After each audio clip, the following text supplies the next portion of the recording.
श्री कृष्ण, जिनको केवल दो चीजें ही सबसे ज्यादा प्रिय थी, एक थी बांसुरी और दूसरी राधा। इस पृथ्वी पर जब भी प्रेम की बात होती है तो श्री कृष्ण और राधा के प्रेम की हर कोई मिसाल देता है। इन दोनों के प्रेम को जीवात्मा और परमात्मा का मिलन माना जाता है। श्री कृष्ण के बचपन का प्यार थी राधा। माना जाता है कि श्री कृष्ण जब 8 साल के थे तब दोनों ने प्रेम की अनुभूति की। लेकिन क्या आप जानते हैं कि जिस कृष्ण को देखे बिना राधा सांस तक नहीं ले पाती थी, उसका कन्हैया के वृंदावन से जाने के बाद क्या हाल हुआ होगा?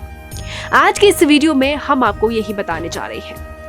गर्ग संहिता में राधा और कृष्ण की प्रेम कहानी का जिक्र मिलता है, जिसमें राधा कृष्ण के प्रेम के बारे में विस्तार से बताया गया है। साथ ही ये भी बताया गया है कि कैसे राधा रानी ने अपने शरीर को त्यागा था।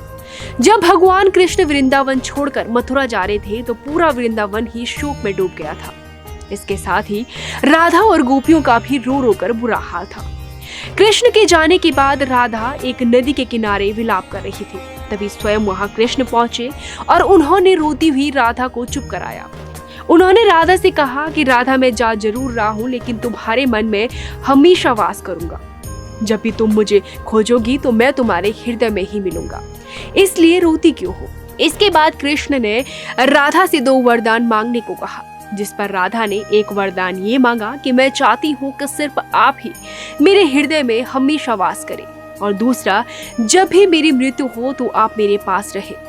और इसके बाद श्री कृष्ण ने राधा से एक वचन मांगा और कहा कि हे राधा, मुझे वचन दो, मेरे जाने के बाद तुम एक भी आंसू नहीं गिराओगी और अपने सभी कर्तव्यों का पालन करोगी।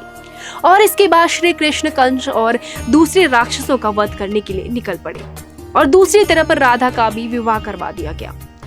वहीं कुछ कथाओं के अनुसार राधा ने अपने जीवन के अंतिम दिनों में अपना घर छोड़ दिया था और वो कृष्ण से मिलने के लिए द्वारिका जा पहुंची।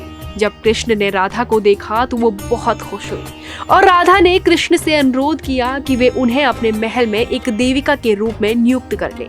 फिर राधा दिन भर महल के कार्यों में लगी रहती और वो दिन में कई बार श्री कृष्ण के दर्शन कर लेती थी।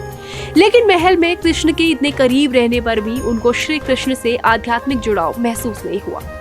फिर राधा बिना कुछ बोले महल से चली गई। माना जाता है कि श्री कृष्ण अपने वचन के अनुसार राधा के जीवन के अंतिम क्षणों में राधा के पास चले गए थे और तब तक बांसुरी बजाते रहे जब तक राधा ने देह नहीं त्यागी।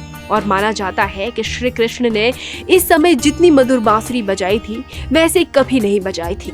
इसके बाद राधा के जाने की वियोग को वो सह नहीं पाए और राधा के प्रेम के प्रतीकात्मक अंत के रूप में उन्होंने बांसुरी तोड़कर झाड़ियों में फेंक दी। इसके बाद श्री कृष्ण ने कभी बांसुरी नहीं बजाई और इस तरह इन दोनों की प्रेम कथा हमेशा के लिए अमर हो गई।